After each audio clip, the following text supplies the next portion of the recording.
We all like to sometimes go for a walk in a forest, to unwind and relax away from the noise of the city.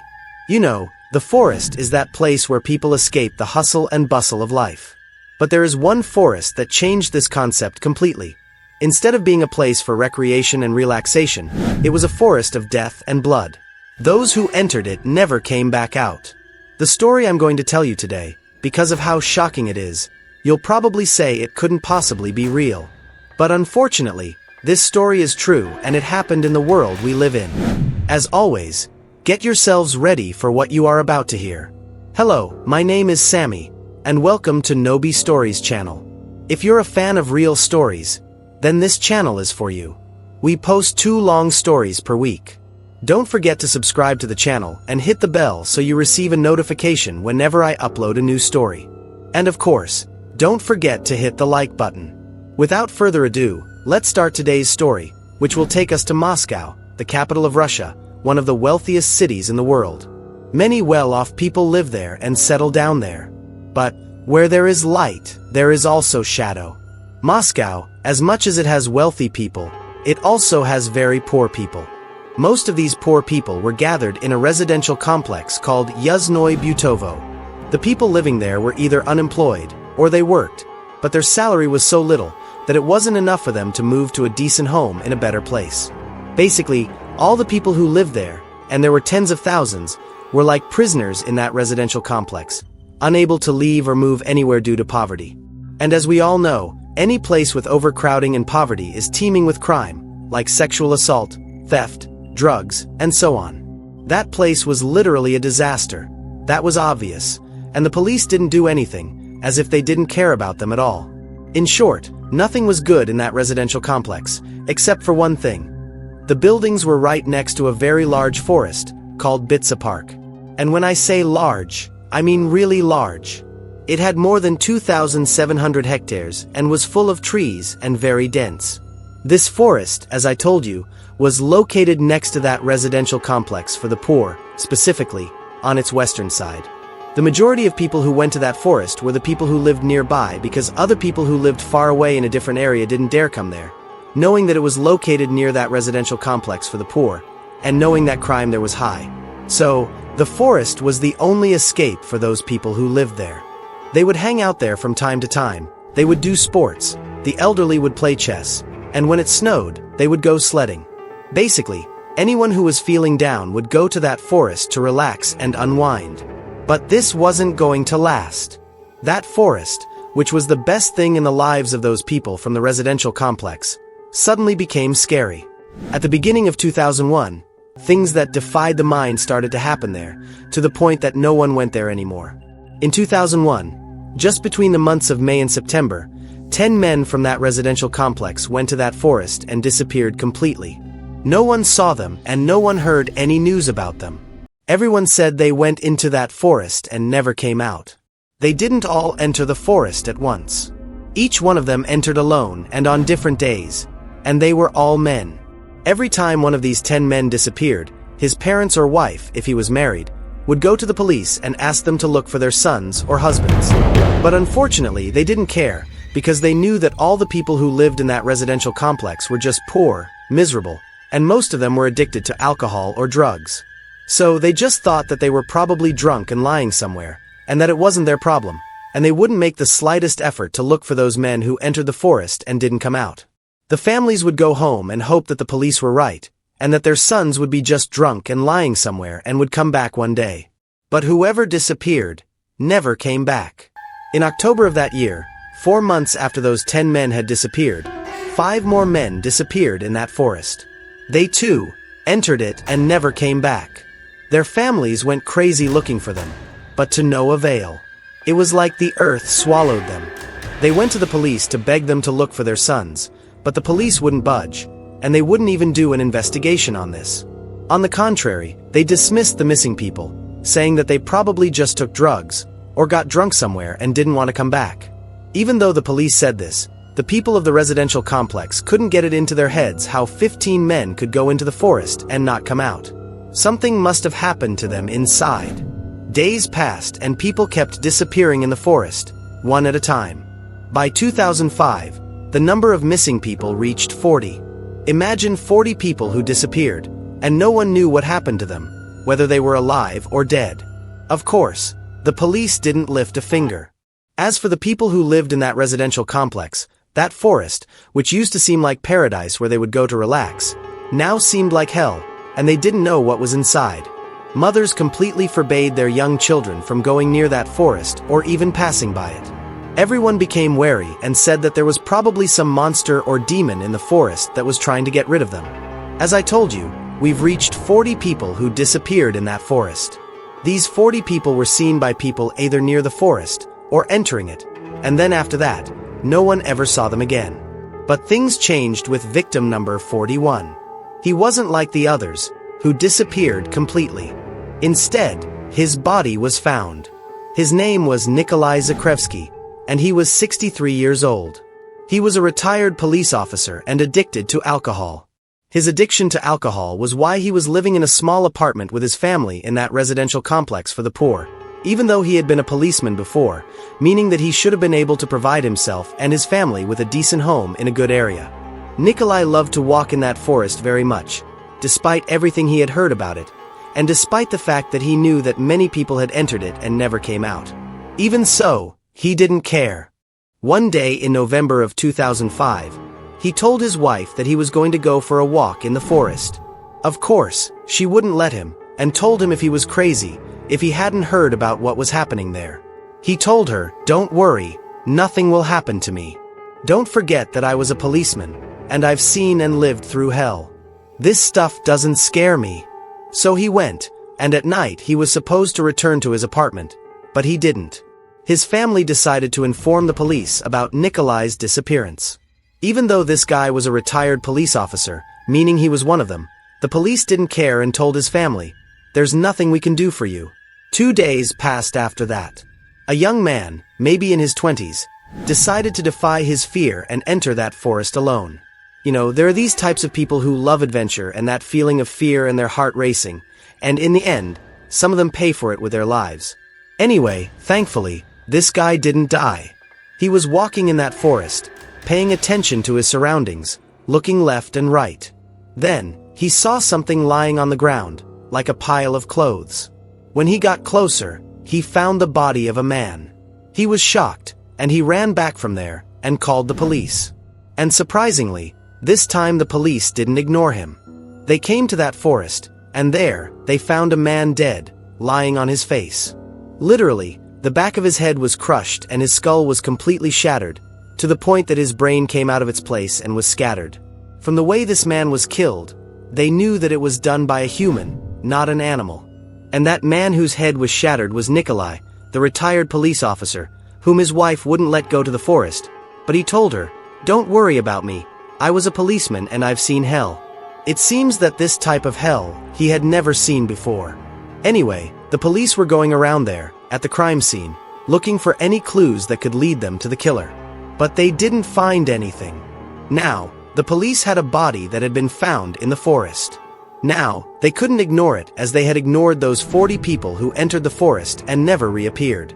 They called other policemen to come and help them, and to search the forest from one end to the other, in case there were other bodies, or in case the killer, who killed Nikolai in such a brutal way, left some evidence behind. But after days and days of searching that forest, they didn't find anything. As for the people of that residential complex, this was their breaking point. At first, even though many people were disappearing in that forest, some people were saying that it could be something or someone in that forest who was making people disappear or killing them, or they didn't know. And maybe those people willingly went somewhere far away and decided to disappear. Although people were scared and could not go into that forest anymore, a few of them were saying that maybe they were afraid of nothing, and that maybe there was nothing there. But after the news spread about Nikolai's body being found in the middle of the forest, and his head being shattered, they became sure that those 40 people didn't move or go anywhere. Something had happened to them in the forest, and 100% there was something there or someone doing this. Even though they didn't know what that thing inside was, they called it the forest monster, and everyone believed in its existence. To the point that, when mothers wanted to scare their young children, they would tell them, "I'm going to call the forest monster for you." And now, even those who wanted to defy their fear and enter the forest to discover what was inside, couldn't even approach it anymore. That forest was, let's say, abandoned. Despite all of this, despite all that fear that people were feeling, and even though no one would go near it, and even though the police were going to that forest daily to search it and see what was there, and sometimes they would just come unexpectedly and take a look, in case the killer was there and he would slip up and they would catch him, despite all of this, people were still disappearing in that forest. Starting a week after Nikolai's body was found, from November 2005 until April 2006, 9 more people disappeared in the forest. But these 9 people didn't disappear all at once, like those first 40 people. These 9 people were like Nikolai, the 41st victim. Whenever one of them disappeared, their families would go to the police and say, "Please look for our sons." And just a few hours or days later, they would find their bodies in the middle of the forest. And like Nikolai, they would be lying on their stomachs, their faces to the ground, and the backs of their heads would be shattered. Some of them had a glass bottle shoved into the back of their heads. Some of them were found hanging from the trees, and some were found in horrific positions. Basically, it was terrifying. So, where have we got? 50 people. 40 of them disappeared, and no one knew where they were. And the other 10, their bodies were found in the forest. The police were really at a loss, especially since people were putting pressure on them. They couldn't keep quiet anymore. Everyone was afraid for themselves and for the people they loved. It's normal to be living near a forest where people disappear, and then, after a while, their bodies are found. It's a real horror. And the problem was that they didn't even have the money to move from that place and away from that forest and away from that monster that was inside of it. Anyway, as I told you, no one wanted to go there anymore. No one even wanted to pass by that forest, except for one person, whose name was Alexander Pichushkin, and he was 32 years old. He lived with his mother and his younger sister in an apartment in that residential complex. This guy was stubborn and he loved that forest very much, and he had a good story with it. Even though his mother begged him not to go there, he would do what was in his head and go, because he truly loved that forest. And now, I'm going to tell you why. Alexander was born on April 9, 1974, and grew up in that residential complex. His mother's name was Natasha, and he had a younger sister. As for his father, he abandoned them when Alexander was just 1 year old. Alexander's childhood was very normal, like everyone else's. But when he was 4 years old, everything changed. One day in 1978, when he was 4 years old, he asked his mother to let him go play on a swing. That swing was in front of the forest. Before you entered the forest, there were many of them. So she let him. When he went, he started swinging really hard, and then he fell. When he got up, he didn't see the wooden plank of that swing, which had risen all the way up to the sky, and it came down on his forehead, hitting him straight on, throwing him on the ground, and he lost consciousness. Anyway, people gathered around him and called his mother. Since they were very poor, she didn't take him to the hospital, but instead, kept him home until he healed by himself. The impact that this boy suffered had an effect on his brain. If you saw him playing and walking, he would look normal, but the boy was not normal. After that accident, Alexander's character and behavior changed completely. He became a violent child, and he would get angry quickly. He also couldn't concentrate at all. When he started school, Alexander was a bit lazy and didn't study well. He was always quiet and distracted. This made all the other kids make fun of him and bully him. Sometimes, they would even hit him. When his mother heard about what her son was going through in school, the bullying and the hitting, and that he wasn't learning anything and couldn't concentrate, she decided to take him out of that school and put him in a private school for people with learning difficulties, so that he could learn and also save her son from what he was going through. Anyway, Alexander's grandfather heard that his mother was going to take him to a school for people with learning difficulties. This made him very angry, because he saw Alexander as a very smart boy who just needed someone to care for him and give him time, so that his intelligence would show. He went to his mother and said, "I'm going to take my grandson to live with me, and I'm going to take care of him and look after him." His mother, of course, agreed, because she knew that her son would be more comfortable with his grandfather. So, Alexander moved and was officially living with his grandfather. Alexander's grandfather was alone and didn't have anyone, and so from the bottom of his heart, he loved his grandson and took him in and did everything in his power to see him happy. At first, he started taking him with him to the forest, where all the retired people and all the people who loved to play chess would gather. Alexander really liked that atmosphere, and he also liked that game. His grandfather then thought that chess could be the thing that Alexander was good at, and that his intelligence would show through it. From that point, he started teaching him chess, and after just a few days, Alexander learned it very well. He learned all of its challenges, and everything that had to do with that game, to the point that he was beating his grandfather every time they played together. Alexander was the one who was winning. This made his grandfather very proud and very happy, because finally, his grandson was showing his intelligence in something. As soon as his grandfather saw that Alexander had learned it well, he said to him, "Why don't you play with the retired people and with the people who gather by the forest to play chess? They will be shocked because they think that no one can beat them." That's exactly what happened. Alexander started playing with all those people who had been playing chess for years. And even so, no one could beat him. Every time he would play with someone, he would beat them. Sometimes, they would bring someone from far away who was known not to be beaten by anyone, and even he would be beaten by Alexander. Because of this, everyone started to love Alexander and respect him. He became the great chess master to them, whom no one could beat, even though he wasn't even 16 years old yet at that time. Alexander had finally found his place. He found people who loved him and respected him, and who knew his value. He was spending his days with his grandfather, and he never got bored, and they didn't get bored of playing with him. And when the news reached them that the children from his old school were bullying him, they said, "We are here for you. If anyone bullies you, just tell us, and we will take care of them." Basically, those retired people were like family to him. But when he turned 16, Alexander's life turned upside down again, because his grandfather, who loved him very much, passed away. Alexander lost the only person who trusted him and loved him unconditionally. After that, since his grandfather had died, he had to go back to living with his mother, and this was something he didn't want at all. But he had no choice. Because of the grief over his grandfather's passing, Alexander couldn't take it anymore and started looking for something to make him forget about his troubles. And that's how he entered the world of drinking, and he was very young. Whenever he had the chance, he would drink a lot. He would drink more than an adult. Even though he went back to living with his mother, he never forgot his old friends. He would go to that forest almost every day and play chess with them. And sometimes, he would drink alcohol with them. Years passed, and Alexander was still going to that forest to play chess with those retired people and with the people who were there. Even though people started disappearing in that forest, and some of those people who disappeared were retired people who played chess with him. His mother would beg him not to go there because it was dangerous for him. But he would tell her, "Don't worry, nothing will happen to me."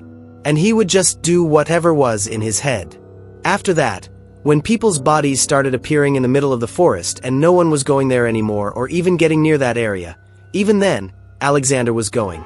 He would go there and sit and remember the good times he spent with his grandfather and those retired people.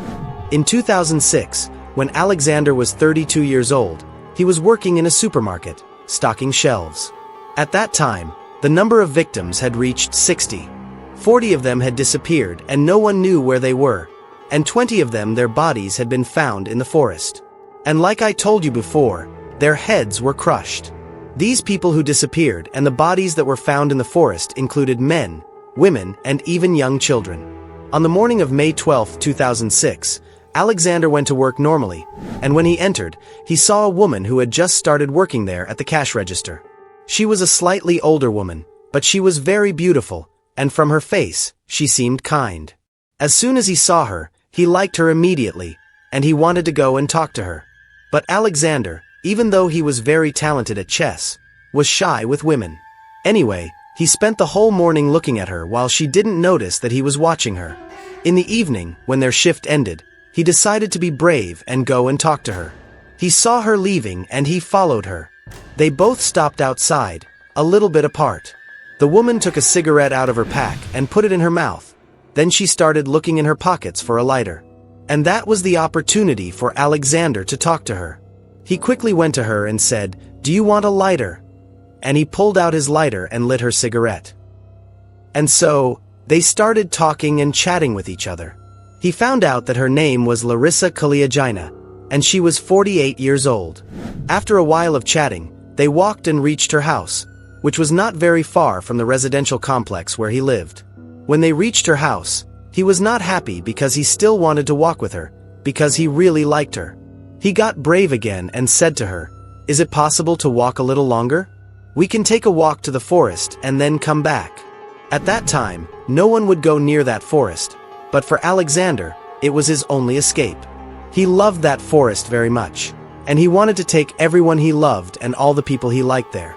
Larissa agreed and said, "Okay, I'll walk with you to the forest."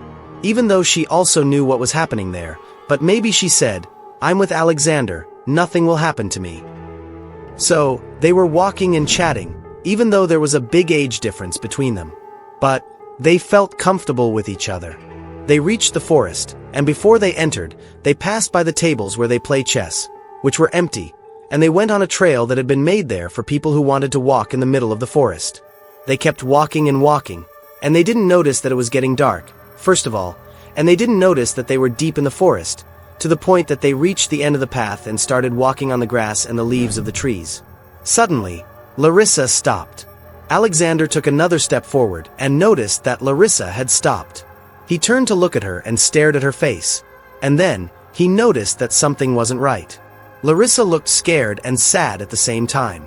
Alexander stopped in front of her and said, "What's wrong? What happened to you?"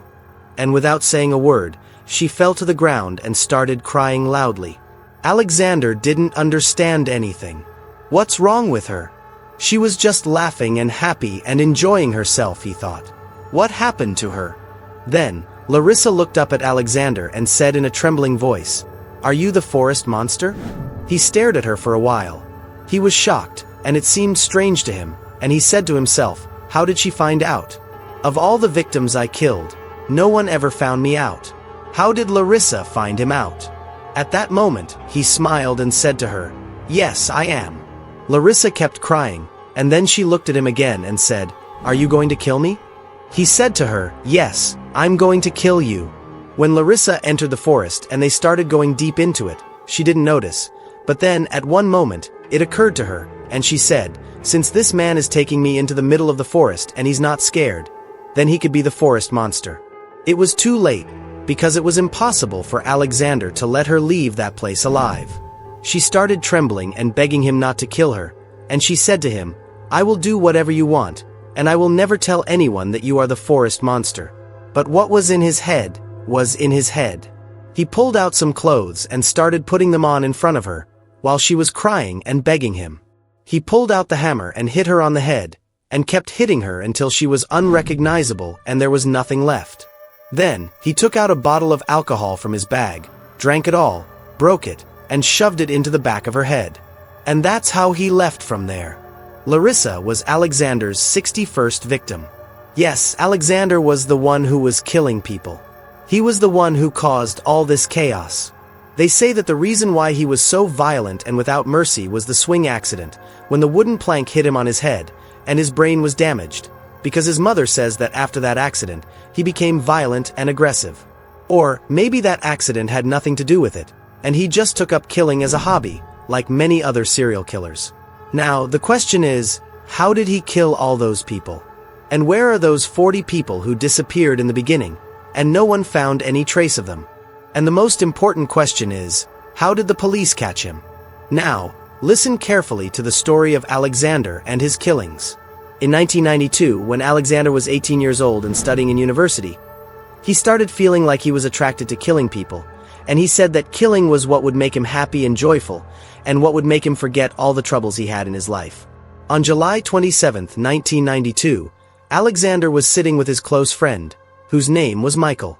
And he confessed to him and said, "I'm attracted to something called killing. I wish I could kill people, and I wish I could kill someone today." He asked him, "What do you think? Should we go to the forest and kill someone there?" Michael wasn't shocked or anything. On the contrary, he liked the idea, and he said, "Yes, let's go together, as soon as our classes are over." So, they went as if nothing had happened. But in the evening, they gathered near that forest, and they went inside to look for someone to kill. While they were inside, Alexander noticed that his friend Michael was nervous, and it was like he regretted coming to the forest with him to kill someone. Alexander didn't like this because this thing was very important to him, and he was enjoying doing it, and anyone who was with him in this thing had to also enjoy killing and had not be scared. At that moment, an idea came to him, and he thought, my first victim will be my friend, Michael. When they reached the middle of the forest and there was no one there, Alexander said to Michael, "Okay, if you want to go home, just go." He said to him, "Yes, to be honest, I do want to go home. Let's just do this another time." And as he turned his face to the other side, giving his back to Alexander, he pulled out the hammer that he had brought with him, which he was going to use to kill someone, and he hit his friend Michael with it. When Michael fell to the ground, he continued hitting him until he completely smashed his head. In that moment, Alexander felt pride and a very good feeling of power and control. And he later told the police that the feeling he had was like the feeling of someone who was falling in love for the first time. When he was sure that Michael was dead, he dragged his body to a well that was there in the middle of the trees. And with difficulty, because the well was covered, he removed the cover and threw his friend inside, and then put the cover back on. That well wasn't for drinking. It was like a hole that led to big tunnels under the forest. Even though the top was narrow, the bottom was very wide, and it had these big channels, with water that went somewhere far away. His second victim was in that same year. Alexander was in a relationship with a girl, but they broke up, and she immediately started going out with his friend. One day, at university, that friend was alone and went to Alexander to talk to him. And he actually told him, "Why did you start dating my ex-girlfriend?" And so, they started arguing, and one word led to another. Alexander went to him and pushed him from the balcony, and when the guy fell, he died instantly. The police came and investigated the case very thoroughly. But they didn't find any evidence, and they pinned it on suicide, and Alexander got away with it without any punishment. From those two people who Alexander killed, he didn't kill anyone for 9 years. The reason why is unknown, but it was as if he was saving them for later, until 2001. But this time, when he started killing, he didn't stop. In 2001, Alexander was now 27 years old, and in the summer of that year, he decided to go back to killing, because he couldn't take it anymore. The victim he decided to get rid of this time was a man named Yevgeny. This man had played chess with Alexander many times, and respected him, and was very fond of him. Alexander went to the forest as usual, and found him there. He said to him, "What do you think? Should we play a round of chess?" Yevgeny, of course, agreed. Who wouldn't want to play with the best player of that game? They started playing and drinking at the same time. While they were playing, Alexander said to Yevgeny, "You know, my dog died, and I buried him in the middle of the forest. When we're done with this round, let's go with me so we can have a drink at his grave." You know, they have this thing when someone close to them passes away. They go to his grave and drink alcohol next to it. Anyway, Yevgeny agreed and said, "Okay, when we're done with this round, we'll go with you." That's what they did. They both went to the place where Alexander buried his dog. Of course, as you know, there was no dog and nothing of the sort. That was just a plan that Alexander made so he could lure Yevgeny to go with him into the middle of the forest. And of course, he went with him, because he was fond of him and trusted him. At first, they were walking on the path for walking, as usual. But after a while, Alexander said to him, "We have to go off the path and go into the middle of the forest so we can reach the place where I buried my dog." He didn't suspect anything, and they kept walking until they reached near the well where he threw the body of Michael. Then he said to him, "Here's the grave of my dog." Of course, he had come before and gathered some dirt so it would look like a grave. So, each of them took out alcohol and they started drinking. After a while they were silent, they decided to go home. Alexander let Yevgeny go ahead of him a little bit. And when his back was turned to him, he pulled out the hammer again and hit him with it. When he fell to the ground, he continued hitting him until he was sure that he was dead. Then, he dragged his body to that well which had a channel underneath it, threw it in there, and put the cover back on. And that's how he went home as if nothing had happened. Alexander had found his happiness. He had found the thing that he was more comfortable doing than playing chess. And so, he didn't want to stop anymore. In 8 weeks, Alexander killed 9 more people, and he threw them all into that well. Like I told you before, the well had a channel underneath it, and it had water in it. So the bodies weren't staying in place, but instead, they would go with that water. So, how did he lure people into the forest and kill them? He either knew all of Alexander's victims very well, or from afar. They were either people who played chess with him, or they lived in the building where he lived.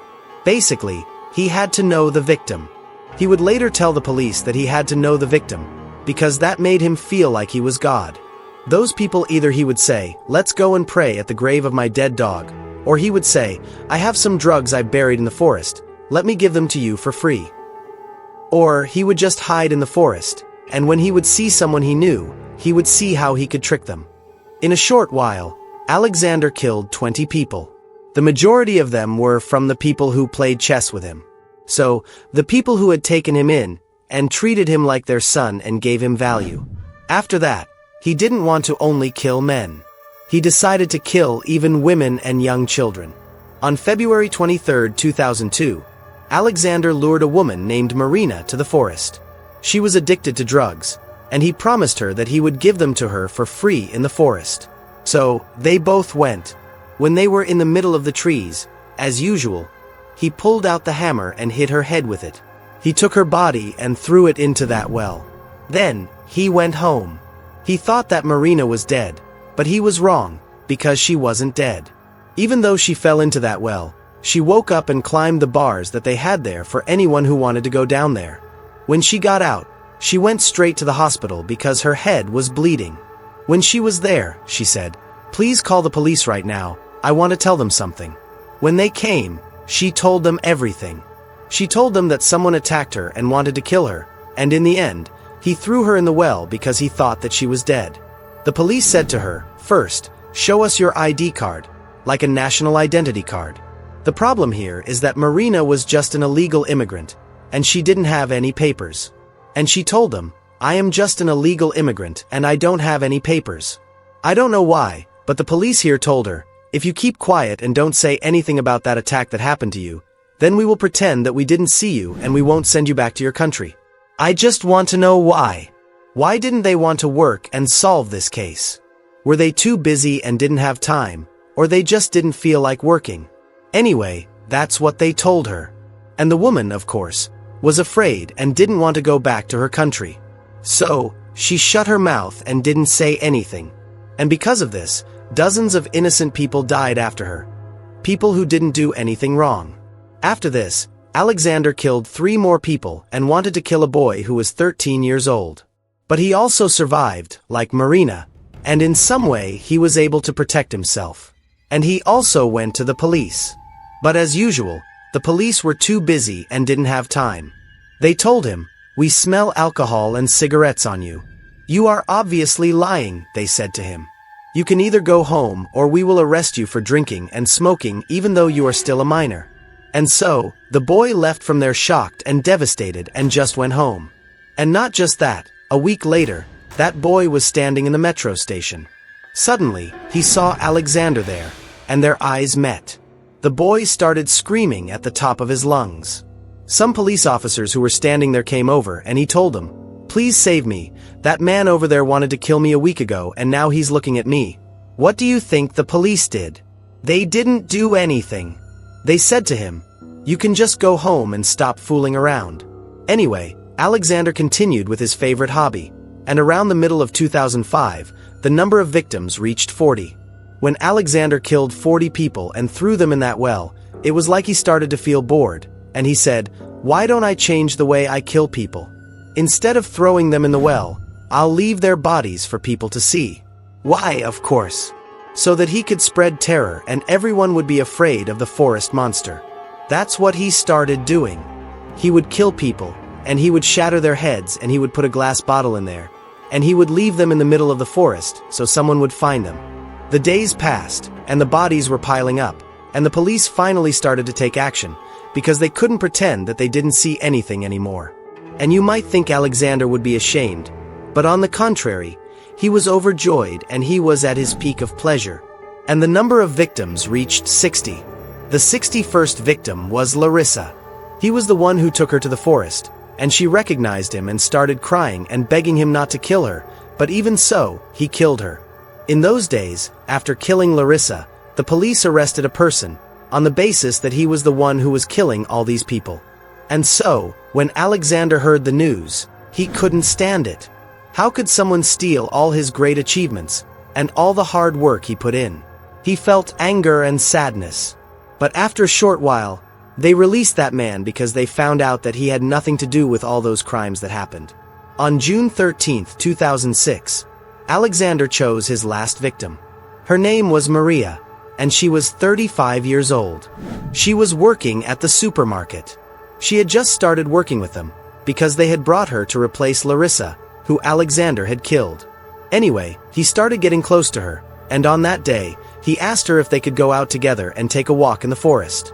She said to him, "Okay, I'll go with you," even though she had heard about what was happening in the middle of that forest. But she wasn't afraid because she said, "I'm with a man, and he'll protect me from the forest monster." And she didn't know that the forest monster himself was right next to her. Anyway, on the way, Alexander said, "Wait, let me just go to my apartment to leave a message for my son so he knows where I went." Maria was divorced and had a 14-year-old son. Alexander waited for her downstairs, and she went quickly up to her apartment and wrote a small note for her son, that she was going out with a man who worked with her, whose name was Alexander. She even wrote his phone number, and she wrote, "If anything urgent happens, call me on this number," because at that time, she didn't have a phone. So, she went down, and she and Alexander started walking. She said to him, "I wrote your number on that note for my son, so if anything happens, he knows where to call me." At that moment, Alexander started thinking about whether to kill her or not, because he knew that if he killed her, they would find him because of that note. But when they went deeper and entered the forest, he decided to kill her anyway, because they say that at that time, it was like he wanted to get caught, so everyone would know who the forest monster was, and so he would become famous and everyone would talk about him. And he actually killed her and left her body there. When the police found it, it didn't take them long to catch Alexander. Maria was victim number 62. When he was caught, he told the police, "You think you were the ones who caught me. If I didn't want to get caught, you would never have known who the forest monster was." And he said to them, "When I see you on TV, happy and proud that you caught me, always remember that I am the one who wanted to get caught." The police finally realized that Alexander was the one who had been doing all of that. Anyway, the first thing they did was search his apartment. In his room, they found a picture of a chessboard, and in each square, he had written numbers from 1 to 62, because the number of victims he had killed was 62. A chessboard has 64 squares, and Alexander had filled 62 of them. Wow! Alexander told the police everything. Anything he could remember, he told them. How he lured the victims, how he killed them, and even the conversations that he had with the victims, he told them to the police. He even told them where they could find those 40 people he had killed in the beginning. He even reenacted the crime with full pride and arrogance. He was happy that the police were giving him attention and that everyone was talking about him. The neighbors and the people of the residential complex in general were shocked when they found out that Alexander was the forest monster who was killing all those people. He seemed kind and introverted, and he never argued with anyone, and in the end, he turned out to be this monster. Alexander's trial started on September 13, 2007, and lasted for 46 days. During the trial, they put Alexander in a glass cage and didn't let him mix with the people, and they didn't let him get close to anyone. And throughout the whole trial, he was just boasting about how he killed those people, and he would describe in detail what he did, and how Larissa begged him not to kill her, but even so, he killed her. And he told them that he wanted to kill the largest number of people possible, so that he would beat a serial killer they had there who was famous, named Andrei Chikatilo. Basically, Alexander wanted to become number one and the untouchable one, whom no one could ever beat in killing. In the end, with all the evidence that the police had been able to gather, they were only able to convict him of 9 murders. Alexander said, "What are you saying? Write that I killed 62 people, not 49. Like his hard work couldn't be wasted like that. Anyway, in the end, he was sentenced to life imprisonment in a high-security prison, and he rarely ever leaves his cell. And as usual, in all serial killer cases, there are those idiots, those imbeciles who call themselves fans and want to be like them. Imagine this guy had a lot of fans. They would send him letters of admiration and love, to the point that in 2016, He was going to get married to one of those fans, because of how much she was obsessed with him. But the prison intervened, and completely forbade them from seeing each other. My dear girl, you deserve better than a criminal, a bloodthirsty killer. Alexander, at this time that I am uploading this video, is still alive and still scaring people with those looks. This was today's story. Thank you so much for watching until the end. And as usual, I'll see you in a new story. Take care.